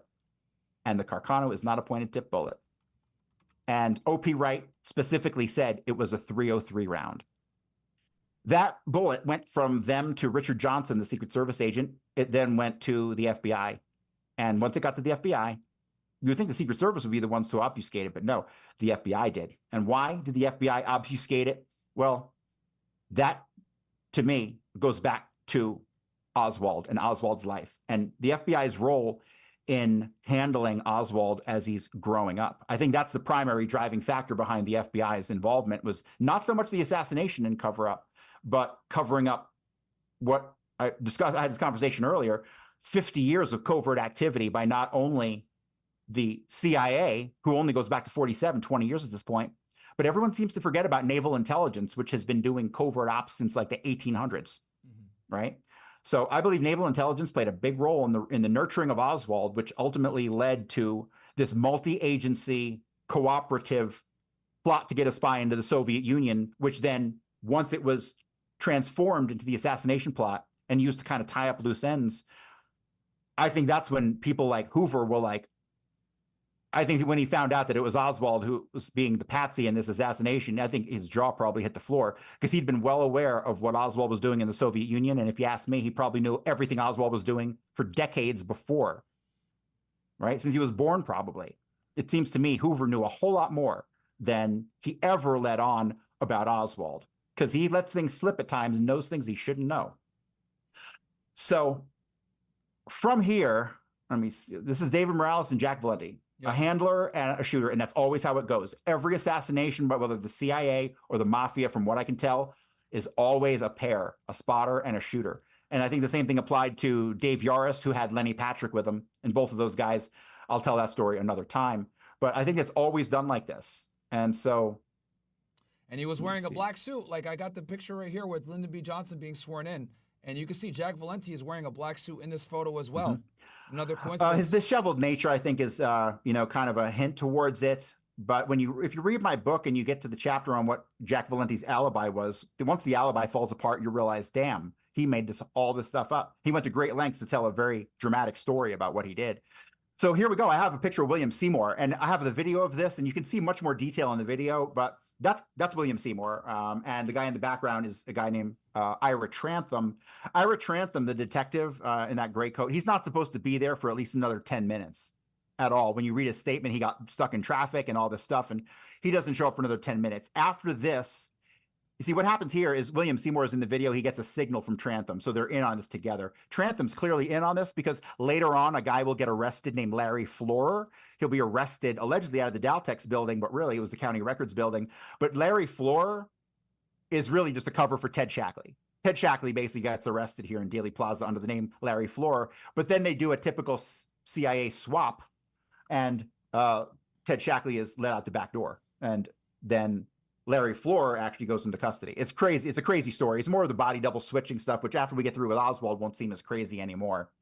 But what I'm trying to get to is the book depository in particular. So we'll start with this Richard Randolph Carr, and this is a statement from the trial of Clay Shaw. So he's working in a building adjacent to the book depository, so he can see into like the 5th floor, the 6th floor really close. So when he's up there, he sees a guy over in the book depository, and he basically describes him as having, there's this guy on the right. I'll just get to the point. It's this guy on the right. He describes him as having a tan sport coat and a hat and a white shirt and these pants, and he describes where he walks and all this stuff. And then I find this matching the exact description in the background of a photograph. He says, while I was on Houston Street near Commerce intersection, I saw a man whom I believe was identical with the man I seen earlier looking out of the window of the Texas School Book Depository building. This man was walking very fast, proceeded on Houston Street south to Commerce, then east on Commerce Street to Record Street, which is 1 block south of Houston. This man got into a 1961 or 62, it's actually a 52, gray Rambler station wagon, which was just parked north of Commerce on Record Street. The station wagon, which had Texas license on it, was driven by a young Negro man and driven off. So Lawrence Howard is often referred to as a Negro in Dealey Plaza, which is really kind of interesting. I guess he was a very dark complected guy at the time. So, all right, we're going to get to the book depository and what happened inside of the book depository. And this is from a woman named Vicki Adams. Vicki Adams worked for the Scott Forsman Company, who was a CIA contractor, and she was on the 4th floor. The assassination happens. She attempts to get down in the elevator, but she can't because the power has been cut to the building and it hasn't been turned back on yet. So her and another woman, they take the stairs down in a hurried manner. And the thing about Vicki Adams is that she's always used so that people could say, well, Oswald couldn't have come down the stairs as he's alleged to, because Vicki Adams was on the stairs and Oswald didn't pass her. So obviously Oswald didn't come down the stairs. That's the official conspiracy theory story surrounding Vicki Adams. But really, that's just to distract you from what really happened with Vicki Adams. So Vicki Adams gets to the bottom of the stairs, and directly in front of her is William Shelley and Billy Lovelady, who are one of the bosses of the book depository and a guy who worked allegedly with Oswald. Well, where she happens to see them at, and this is the stairs she comes down, She sees two of them. She files multiple reports about this. None of this makes it into the official story or the official conspiracy theory. Nobody ever talks about this aspect of the assassination for some reason. But she comes down, she sees them, and it's reported to the FBI, the Dallas police. She tells everybody, she testifies to it at the Warren Commission. Bill Shelley, who is one of the bosses of the depository, he never mentions it in his statement that he's inside. He says he's outside, which he was. And as soon as the shooting happened, he runs into Dealey Plaza, but that's not what really happened. Same thing with Billy Lovelady. He said the exact same thing, that he ran into Dealey Plaza and then came back a couple minutes later. He never said anything about going inside of the book depository at any time. So the Warren Commission, she's being asked, the Warren Commission was the commission that was put together after the assassination to do a thorough investigation. But really the purpose of the Warren Commission was to prevent independent investigation, meaning they didn't want anybody outside their little clique doing any type of official investigations. So they basically limited it to the FBI and some of the Dallas police stuff, and that was it. I mean, they didn't let any other federal organizations get involved because they needed to control the evidence. And one thing I need to say is that the Dallas police, when they went out to Oswald's place and Ruth Payne's place, they ended up collecting 230 pieces of evidence, give or take. But secretly on November 23rd, the FBI came and confiscated all of it. Again, in secret on the 26th, they returned the evidence to the Dallas police, but instead of having 230 items, there's well over 450 items. So in those 3 days, the FBI fabricated over 200 pieces of evidence, things that Oswald would never have had in his possession in the first place, things like 10-year-old tax documents that would indicate a certain year that he worked at a place. They've manufactured tax documents, employment cards, you name it. And thanks to John Armstrong, whose work we're going to talk about here coming up. Thanks to John Armstrong, who had a lot of the documents analyzed that the FBI had returned to the Dallas police in this mass dumping of evidence that they fabricated, he found that in regards to a lot of the tax documents, no matter what company, what year, what state, where they were, who ran the place, all the tax documents were typed on the same typewriter. So they gave themselves away in faking the evidence by typing them all on the same typewriter, which really is kind of funny because the OSS got busted doing the same thing in World War II with the Nazis. They fabricated over 300 documents and got busted because the vast majority were done on the same typewriter, just like the FBI did here. But, I guess that's what they had to do. So what we're looking at now is a portion of Warren Commission testimony from Vicki Adams. And she has shown a diagram. The diagram is allegedly Commission's Exhibit 496, but when we look at what 496 actually is, 496 is a copy of Oswald's job application at the book depository. And honestly, now that I'm seeing this, and after having familiarized myself with tons of documents written in Oswald's hand, this doesn't look like Oswald's handwriting now that I'm actually looking at this. It was not nearly as swirly or as, like, he never did this with his O's. None of it. Anytime you see anything, and there was always a pronounced, I'm not even a document examiner, but this is just obvious right on its face. So, but what's really killer here is that the documents 496 is supposed to be a diagram. So they show her a diagram of the first floor, and she points to where she saw Billy Shelley and Billy Lovelady. But obviously, that diagram has since been disappeared and replaced with this document. But this is the area that she saw them in. She saw them directly in front of the electric panel. And a woman named Geneva Hine provided a statement that said it was about 12:29, and she was on the phone when the power went out. And so basically what happened is William Shelley killed the power to the building. He then goes out front. The assassination happens. He and Billy Lovelady, who's obviously in on this with him, run back into the building. He then turns the power back on. And why would they do this? Because they needed the elevator to stay planted on the 6th floor. Look at what happened. Vicki Adams tried to get the elevator and it wouldn't work. Imagine if it did work. The shooters on the 6th floor would be stuck there, right? So the power of the building's cut. They're in the elevator. He goes back in. She goes down the stairs. She sees them. He puts the power back on. Then 3 of them come down in the elevator. Lawrence Howard and Sergio Arcacha, who was on the roof, he's another guy from New Orleans, they head out the back door. They get into a green Rambler station wagon, which was seen by Richard Randolph Carr. This is the Alton's photo, I believe, number 3. That is clearly not Oswald in front. That is Billy Lovelady in front before he ran back in with William Shelley and turned the power back onto the building. Then we get, and this will be the last thing I cover before we hop over to Oswald, Like I said, I have no evidence that Oswald was ever there that day. The ride to work falls apart. His activities inside the building can be explained by the fact that William Seymour was there. And his fleeing the building at exactly 12:33 p.m., that doesn't make any sense either. And when you dig into the statements of these two guys who allegedly are the ones who interacted with him, you'll come to realize that nobody saw him leave, right? So the story of getting there falls apart, the story of being there falls apart, and the story of leaving falls apart. So what does that tell you? He was never there. And to me, it's the most obvious thing in the world that people have a hard time wrapping their head around, because that means that everybody's complicit in this massive conspiracy. And that's pretty damn true, because conspiracies aren't about getting together in a small, smoky room. They're about taking orders. And that's what this was. Multiple organizations with soldiers on the ground taking orders, who probably didn't have a goddamn clue what they were involved in half the time in the buildup to the assassination, right? So Pierce Allman, he basically, the modern version of his story is that he saw Oswald coming down the steps. He obviously didn't know who he was, but it's a young guy. He asks him, where's a phone? And he tells him where there's a phone, and he goes in and that's the story, right? And so, but that didn't happen. He says that he didn't know Lee Harvey Oswald at the time. He does not remember seeing him in or around the depository, right? So he says he doesn't know Marina or Jack Ruby or any of that stuff. So obviously the story that he tells in the modern era, or before he died, it's total bullshit, right? This is his original statement. He doesn't know nothing. The guy he was with, Terrence Ford, same thing. He said he wasn't acquainted with any of these guys and he doesn't remember seeing any of them. Then you get to Robert McNeil, same thing.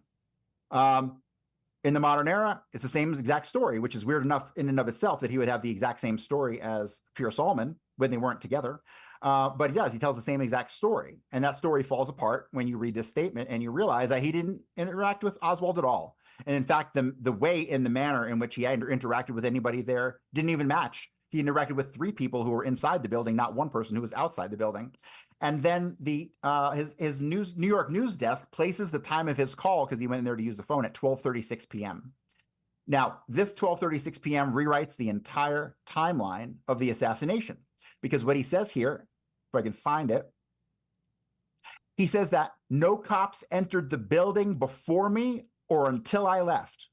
He says, I do not believe any police officers entered the building before me or until I left. Well, if they had, he would have known it, because the story about the cops entering the building has to do with Baker and Truly, Officer Baker, who's the motorcycle cop who gets off and runs in and allegedly confronts Oswald inside the second floor lunchroom while he's drinking a Coke, right? At night, that's within 90 seconds of the assassination. Well, this story is a complete fabrication. They never did it. They never did run in there 90 seconds afterwards, because Robert McNeil would know, because within 30 seconds of that, all the other cops ran into the building. So obviously the timeline is completely off. And we know this thanks to this timestamp from the New York Times. So what really happened is that Baker, the motorcycle cop who gets off the vehicle and runs towards the book depository door. Well, if you watch the couch film, which is what he's captured in, he doesn't go to the book depository front door. He runs past it to Houston Street. And why? Because he saw that, in my opinion, and based on the evidence, kind of points at this, he saw the shooter at the Daltex who was below the fire escape outside. He was not inside the building. He was on a ledge directly below the fire escape. He runs north on Houston Street, and I think Baker chased after him. Then fast forward a couple minutes, this guy is in custody. He's wearing all black, and they've taken a rifle off of him. And this is captured in the Willis 10 photo. Even Willis says they arrested a guy in that photo. That's what he took a picture of. He'll later backtrack on the story, but his initial statements on it the initial statements are always truer than the backtrack stories later on.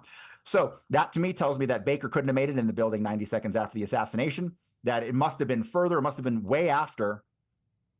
You have Robert McNeil's timestamp at 12:36. And this makes perfect sense to me, because let me see if I can find it. So those are the 3 guys in the couch film. And here, I believe you can see in the photograph, you can see the hands and the head of the person holding a rifle underneath the fire escape there. I've identified this person as Emilio Santana, who rode to Dallas with Sergio Arcacha after they were seen leaving New Orleans heading to Dallas. I don't want to get into circumstances of that. That'll take forever. So this is the Willis 10 photo. We have a man in black being taken into custody. In the background, you see a rifle there. To me, this happened at around 12:36, 12:37 maybe. And then Baker and Truly will run into the book depository. And so this is a handwritten statement from Officer Baker. All right, and he lies in part of it, and he tells the truth in part of it, and so it's hilarious how he outlines this. He said, they followed the man to the rear of the building, and he said, let's take the elevator. The elevator was hung several floors up, so we used the stairs instead. We searched on the third or fourth floor. As we reached the third or fourth floor, I saw a man walking away from the stairway. I called to the man, and he turned around and come back towards me. The manager said, I know that man. He works here. And then the man walked away, right? He turned the man loose on the floor, up to the top floor they went. So what does that mean? This is the exact story of the Oswald in the lunchroom with a Coke story, where Oswald's identified by Roy Truly as an employee, and he says, I know that man, he works here. That even made it into the JFK movie, right? But that never happened. It's pure myth. It actually happened on the stairwell between the third and fourth floors, and the man was not Oswald. It was William Seymour, because as he will say, in a statement coming up, the man was wearing a light brown jacket, right? Oswald wasn't wearing a jacket. He didn't have a jacket. The story is he had to go home to get his jacket, right? So clearly not Oswald, the man they're dealing with. But it was like, but this is the important part. He was identified as an employee by Roy Truly. Roy Truly, okay? We'll talk about Roy Truly later when we get to a guy named Fred Korth, who was the Secretary of the Navy, who basically managed Oswald all throughout his life. But Roy Truly is connected to Oswald in more ways than one, not just through the book depository. So, but here, this is from J.W. Fritz, who was from Dallas Police, Captain Dallas Police. Basically, he backs up the story of Baker stopping the man on the third or fourth floor, not in the lunchroom, right? So we have multiple pieces of documentation that disprove the lunchroom story. This is key here. So the picture I showed you earlier was of William Seymour in the railroad yard, and he's wearing a light brown jacket. Yep. The look right like here, the body double you got shot. You got right, the Oswald double, right? When we get to the real Oswald doubles later on, it's gonna blow your mind. David Bellin, he's talking to Baker, and he asks him about what the guy was wearing, because Oswald was wearing a dark brown shirt that was buttoned at the bottom, and he had a white T-shirt on underneath. That's the description David Bellin's looking for. Okay. So we asked Baker what he looks like, and he says, at the particular time I was looking at his face, it seemed to me he had a light brown jacket on and maybe some kind of white-looking shirt. It's actually like a light blue polo shirt, believe it or not. And it was hanging out to its side. It was kind of dim in there, but it was hanging out to his side. And he's handing him Commission's Exhibit 150, which is, I'm assuming, a picture of the dark brown shirt. He says, have you ever seen this before? And remember, Baker will later see the allegedly real Oswald in the office of the Dallas Police, where he sees him wearing the dark brown shirt, okay? And so he's questioning him about the comparison between the light brown jacket and the dark brown shirt, and he asks him if this is the shirt that he was wearing, and he goes, I wouldn't be sure of that. It seemed to me that the other shirt was a bit darker, meaning the shirt that he was brought into the police department compared to the jacket that he was wearing was darker. So it was clearly never Oswald inside the book depository, ever. This is that picture again. William Seymour, he's got the receding hairline. He's thin. He looks just like Oswald. He looked enough like Oswald to where when Roger Craig sees him flee out the side of the book depository, which we're going to talk about now, that he identifies him as Oswald, and he thought it was the same guy he saw in the book depository. Remember, they weren't together and they weren't scrutinized, but he describes him as wearing the light brown. He thought it was a light brown shirt, but it's obviously this jacket here. Roger Craig, interesting guy. It seemed like he was on the right side of everything, but I can't really determine if he was telling the truth about a couple things that seemed to conflict with some of my other research. But William Seymour looked enough like Oswald to where he could pass for him. And so later, William Seymour and Lawrence Howard will be seen getting on a CIA plane next to an aqueduct flying out of Dallas. This is testified to by a guy named Robert Vinson, who was on that plane. So really interesting stuff. This is the best part for me. The delay in the timeline, as per Robert McNeil's phone call to New York, timestamping it at 12:36, makes perfect sense, because it indicates that they cut this guy loose on the third or fourth floor wearing the light brown jacket very close to 12:40 p.m. Very close, 12:39 most likely. They cut him loose because he's identified as an employee. The two of them continue up to the roof. This person, William Seymour, who is impersonating Oswald at this point, he goes down the stairs. He leaves outside the side door of the book depository, and he comes down the hill where he's seen by Roger Craig and a guy named Marvin Robinson. Then he gets into a light green Nash Rambler station wagon, and that's the light green Nash Rambler that Roger Craig will eventually say he saw a Negro driving, right? Let me see if I got any notes on that. This is the statement from Marvin Robinson. Yeah, this is him talking to Jim Garrison. This is pretty interesting. I had several meetings with Jim Garrison. He showed me numerous pictures taken in Dealey Plaza on November 22nd, 63. Among them was a picture of a Latin male. I recognized him as being the same man I had seen driving the Rambler station wagon, in which I had seen Oswald leave the book depository area. I was surprised, and I asked Jim who the man was. He didn't know. You know, Jim Garrison doesn't have a file on Lawrence Howard, William Seymour, or Loran Hall, but he knows exactly who those guys are, which tells me Garrison's files were basically robbed. We don't have all of them. Jim didn't know, but he said this man was arrested in Dealey Plaza immediately after the assassination, but was released because he didn't speak English. So this is the photograph he's talking about. So one on the left. I don't know when this exactly happened. I mean, what are the odds of him coming out the back door, getting stopped by a cop who, it was probably D.V. Harkness, the Dallas cop who was definitely in on the tramp stuff. But what are the odds that he would have a photographer with him at that exact moment? So this photograph makes no sense to me. It's clearly a photograph of a disheveled Lawrence Howard. We clearly have the statement that somebody got arrested and let go because they spoke Spanish. I can't fit this into the timeline anywhere. I just don't understand it whatsoever. But it's clear, and it would back up my version of the story, right? It backs up the idea that Lawrence Howard was inside the book depository and got stopped, photographed, and let go. But even though that would back up my story, I have no idea where to fit this into the timeline. Now, this is going to be the last thing we cover before I get to Oswald. The light green Nash Rambler takes off from Dealey Plaza. Inside the vehicle are Lawrence Howard driving. It's got William Seymour in there, Loran Hall, and Sergio Arcacha. There's 4 people in the vehicle. The vehicle will be seen by Roger Craig turning off, going towards Oak Cliff. John Armstrong actually comments on that. But the thing John Armstrong missed was that the vehicle will stop somewhere at a safe house, I'm presuming, because 3 of the guys in the car will get out and William Seymour will be left alone with the vehicle. William Seymour will then drive the vehicle to the Tidy Lady Laundry, where he is seen, and people believe him to be, it says right here, Mr. Pennington related that his parents, Mr. and Mrs. J.W. Pennington, who reside with him at the above address, observed an individual who they now believe to have been Lee Harvey Oswald. It says shortly after noon, but it was really 12:50. So they identify William Seymour inside this laundromat as Oswald. He goes inside, he uses the phone, he speaks in Mexican, they say, and then he leaves south on North Clinton Street, but he leaves the light-colored Rambler station wagon in the parking lot, right? Then shortly after this, him and Lawrence Howard will be picked up by the CIA in a CIA plane next to the aqueduct, and Loran Hall, I presume, will go pick up the vehicle and drive it back to Los Angeles. So those are the events that basically lead up to the shooting of J.D. Tippit, which is a huge story in and of itself that you and I will cover another time. Mm-hmm.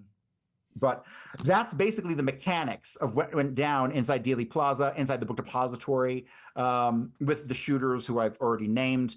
And, you know, from there, they created the legend, perpetuated the legend of Oswald, and brought us to where we are today. So let me go ahead, chat. If you guys got any questions, let's see if we have any questions. Then we can go into Oswald here, because we did a whole. And thank you so much, Cory, for that thorough explanation. I mean, that's a lot. I'll be honest with you guys. I know some of you guys are probably like, "Holy shit, that's a lot." This like blows my mind. Like, what are you talking about? Body doubles? Who are these shooters? So, well, if I'm not mistaken, we got what? Dave Ferrie, Lawrence Howard. Yep. We got Seymour. Yep. We got Jake. Well, Seymour's not a shooter. He's just kind of a spotter, I would call him. Okay, so Jack Valenti. Yep. Loran Hall. Sergio Hall. Arcacha, who's on the roof of the depository, and Emilio Santana, like who I said got arrested in Dealey Plaza, and he's captured in that. So what? Willis 10 we got photo. 5 or 6 shooters? You know, I calculate. I've put 9 people in place, but I can't say. Danny Green was there behind the pergola. I don't know if he shot, but he was there. He was a sniper trainer in the Marines, and now he's behind the pergola in the Kennedy assassination. It would make sense, but I can't put a rifle in his hand, nor can I say if it fired anything. Same thing with Robert Bernard Baker, who was on the overpass. I can't say with certainty if he shot. I don't think he did. It wouldn't make any sense for him to have. But there were witnesses who did say that they saw a rifle on the overpass, and Robert Bernard Baker was there. So, you know, when I have in place, I have 9 people in place. I can say with certainty 6 of them shot. So we would say 9 people involved, and we can assume 4 to 5 shooters. But 9 people yes, involved. I would say 6 tops. 6 tops. All right. Let me see here. Anybody got any questions? One guy says a lot of bullshit, no evidence. Are you fucking stupid? He would just put out all the evidence there with literally with timestamps. People are stupid. Fucking, you're talking to a guy that studied this guys for the better part of 6 years, and knows almost every intricate detail. Looked at almost every document on this case. So, and there's someone saying here, summarizing Hellcat terms. Okay.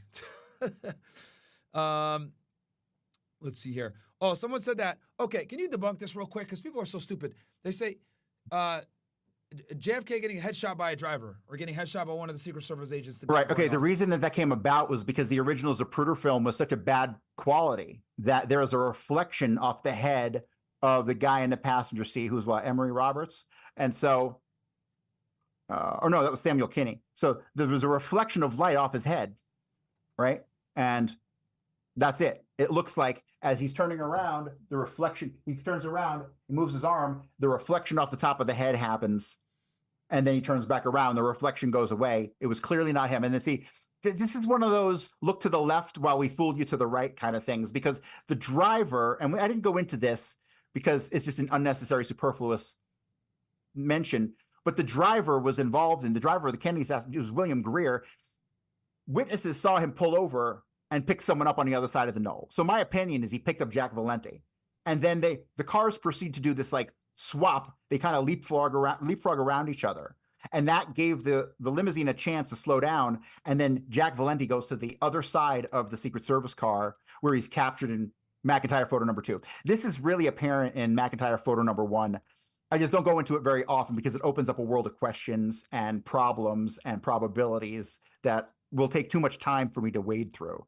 So, but this was as much of anything else a ritual. This was a demonstration of power. This was Jack Valenti had to get into the president's limousine to send the biggest message he ever sent. And he didn't send it to Kennedy because he was dead. He sent it to history. He sent it to us and Lyndon Johnson. What was Jack Valenti's motivation to kill the president? Because he's a soldier and he does what he's told. Okay. That's it. He works for the CIA. Yeah. I have a document that proves he works for the CIA because he was working down in, he goes into the military in World War II. He gets out. He goes to Harvard Business School where he directly connects to Kissinger. But I'm pretty convinced that he was already in intelligence by the time he got to Kissinger. I'm convinced he was an undercover OSS guy who didn't do bombing missions but did some sort of assassinations during the war. He gets out and he applies to Harvard Business School. They reject him. Well, that doesn't stop him. He ends up going up there for a weekend, getting with the dean of the school. Next thing you know, he's in an advanced honors program. And he graduates in like 18 months when it should have taken two and a half years. Mm-hmm. So he gets coddled after, this is like 1946, 1947. So after the war, he's already made his connections through Kissinger or whoever. And he gets everything he ever wants for the rest of his life. So he obviously gets recruited into intelligence and does what he's told the whole time. Remember, he worked for Humble Oil. He worked for guys like he worked with George de Mohrenschildt. He worked directly with Prescott and George Bush when he was as young as 15 years old. So he was groomed from a very young age. Mm-hmm. Add to that his mob connections through Trafficante, who's connected to, the CIA through Mayhew and Johnny Roselli, right? And you got a happy family and nurturing a guy, grooming him his whole life. And that's who Jack Valenti was. And I think that's why he was picked. Because he was groomed his whole life and he was connected to all the right people. And then he was rewarded with Hollywood afterward. Okay. And the rest is history, literally. All right. And guys, some of you guys are wondering about the book. The book is called A Warning from History, guys. I got it off Amazon. You can go ahead and get it off Amazon as well. Go support Cory. The book is way more detailed. Obviously, we're summarizing a lot of the things here for you guys. But the long story short is this. The Warren Commission, guys, was a lie. I'll go ahead and summarize for you guys. Okay, because Cory went over a lot of details there, but this is what you needed, some of the takeaways for some of you guys that are just joining or whatever. And we're going to put timestamps, by the way, as well. Don't worry, guys. The long story short is this. The Warren Commission was a lie. It was headed up by Allen Dulles, who was the head of the CIA at the time. Obviously, he has an incentive to cover it up because Kennedy wanted to disband the CIA. On top of that, he also had been funded/assisted by the U.S. By the mafia to become the president of the United States. His dad had made some promises that Kennedy didn't necessarily want to fulfill. And there's also an Israeli connection that we didn't even touch yet, right? So a lot of people wanted Kennedy dead. So what ended up happening was you got a bunch of contractors or people that have affiliations with the CIA.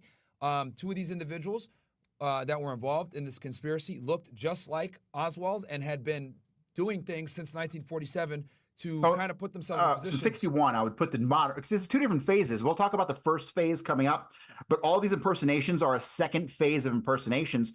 And the reason I believe Oswald was picked was because he was most certainly some form of intelligence operative going back to 47, where the anomalies in his life begin. So Gotcha. So these two individuals that look like him, basically what they did was they staged a bunch of situations where people might not necessarily know that it was Oswald himself, but they thought it was Oswald because they looked like him, had certain mannerisms, etc. Whether it's staging a fight, doing criminal activity, whatever it is, getting people, witnesses seeing him in play. But one of the biggest things, right, especially with like the J.D. Tippit thing, which I'll just use as an example, they said that Oswald killed the cop, but the reality is that the guy that killed the cop wasn't Oswald. It was it Seymour or was it? it was Kerry Thornley. It was Kerry And Thornley that killed the Kerry cop. Thornley we'll talk about in my upcoming presentation, because Kerry Thornley was most certainly involved with Oswald in the Marines.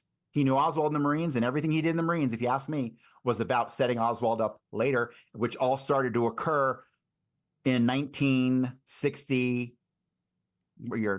Well, that would have been 1959, right? Yeah. So the gathering of information on Oswald, I don't know why it really occurred in the first place, because it was way before the assassination, but it was sometime around 1960, late 62, early 63, when he was repurposed. All the stuff he had done before was about perpetuating this communist persona to get into Cuba, if you ask me. He was trying to get into Cuba as an operative, but they repurposed him, I think a big part because he brought back Marina, who was a Russian spy, right? So, and the other thing too, I think that's very important for people to realize is before Oswald was killed by Jack Ruby, he even said himself, "I didn't do this. I'm the patsy. Like I didn't do this." Like he's like dumbfounded. Like, what the fuck is going on here? Like, I didn't fucking shoot the president.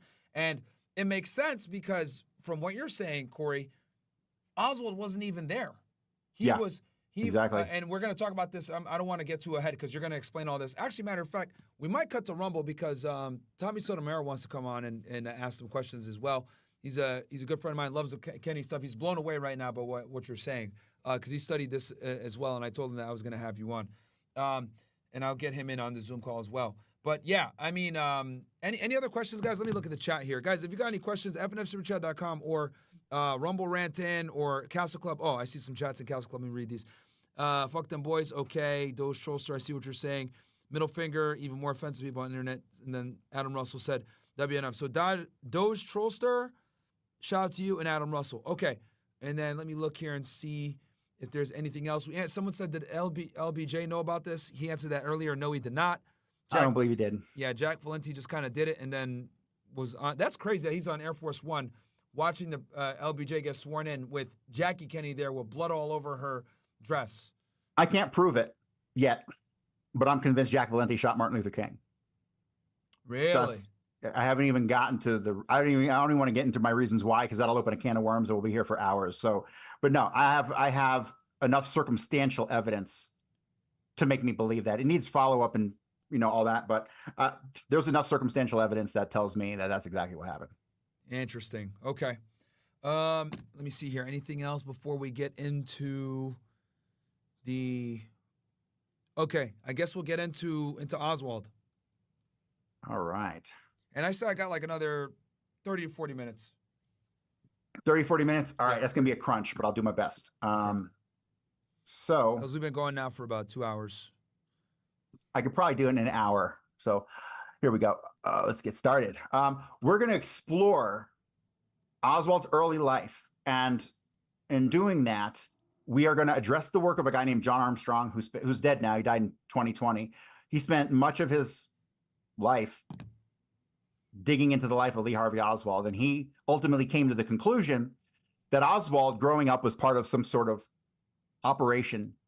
intelligence operation, meant to get a spy into the Soviet Union, and it involved Oswald having a duplicate. And based on the evidence, it looks like this started to occur sometime around 1947. All these pictures here are comparatives of men who Armstrong believed were two different men. And as we go through this presentation, what sounds ridiculous at first will not be so ridiculous and will really kind of give you a peek into what the intelligence community was doing, even as far back as 47. But I'm going to tell you with certainty, when you consider naval intelligence has been around since like the 1800s, they've been doing ops like this for way longer than the CIA. So, the official story on Oswald, which is mostly true from what I gather, is that his father, Robert Edward Lee Oswald, married Marguerite Frances Claverie, and they had 2 children, Robert Oswald Jr. and Lee Harvey Oswald.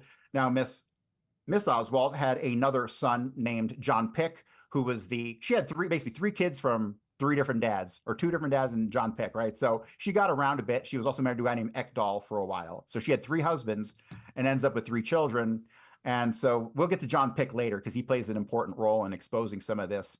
One thing I found very unusual about both of these is that all these people lived in New Orleans, right? Marguerite and Robert lived in New Orleans. He dies in 39, by the way, and he's out of the picture. And just so he never let meets the audience Oswald. know. So we're basically going over Oswald's life, and we're going to go over how this body double thing came to play, right? Right. And we're going to kind of pass a determination on whether or not this is a legitimate, path of research or not. So, but you see all these brothers and sisters that they have, that's like 11, right? And none of these people ever had any contact with Marguerite Oswald, Robert Oswald, or Lee Oswald after their brother died, after Robert Oswald Sr. died. So there's something going on there. For some reason, the family's out of the picture entirely, even though at times they lived right up the road. So that I find very strange. The only relative they had any contact with is Lillian Claverie Moret, who ends up being married to Charles Dutz Moret, who worked for Carlos Marcello, right? Kind of a part-time mobster. He ran the numbers games in New Orleans, but that's the only family member on either side that they had any contact with. So between 1939 and 1959, Lee Harvey Oswald and Marguerite Oswald, and it's mostly just the 2 of them because the 2 brothers, after the late 40s and 50s, they go off and they join the Marines. And so they're kind of out of the picture. And even before that, they're off at boarding school and stuff. So mostly it's just Marguerite Oswald and Lee Harvey Oswald. And so this is like the list that the Warren Commission says that they lived at, leading up to 63. This is completely false. The list I've come up with has over 40 addresses on it. And I've even got a couple more that I haven't even added to this yet. But when you start to dig into this, these 2 addresses I was able to sort and figure out a legitimate timeline for because that was kind of complicated. But all this other stuff in red doesn't make any sense. Either it's not in the official records or there is a major overlap where Oswald is seen living at multiple places at times by different witnesses who are very confident about what they've seen. So the first anomaly in addresses occurs in 1947. So and real quick, Marguerite, Cory, I'm gonna bring Tommy in. We got Tommy Sotomayor in the house. I'm gonna get off of YouTube. So guys, do me a favor. We're covering. We're also probably might hit a little bit of the Israeli connection as well. But guys, come on over to rumble.com/freshandfit. We're going to finish the stream on over there. So come on over, ninjas. I'm going to end the stream on YouTube, on both YouTube channels. I'll drop the link for y'all real fast. Let me drop the Rumble link in the chat for you guys. Come on over.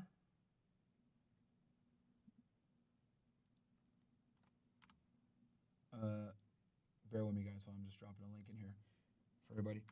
All right, link is there, guys. Join the Rumble stream right now. I'm going to end the YouTube stream pretty much. I'll stay up on X as well, but ending the YouTube streams. Come on over, guys, rumble.com/freshfit. Love you guys on YouTube, but it ends here. We're going to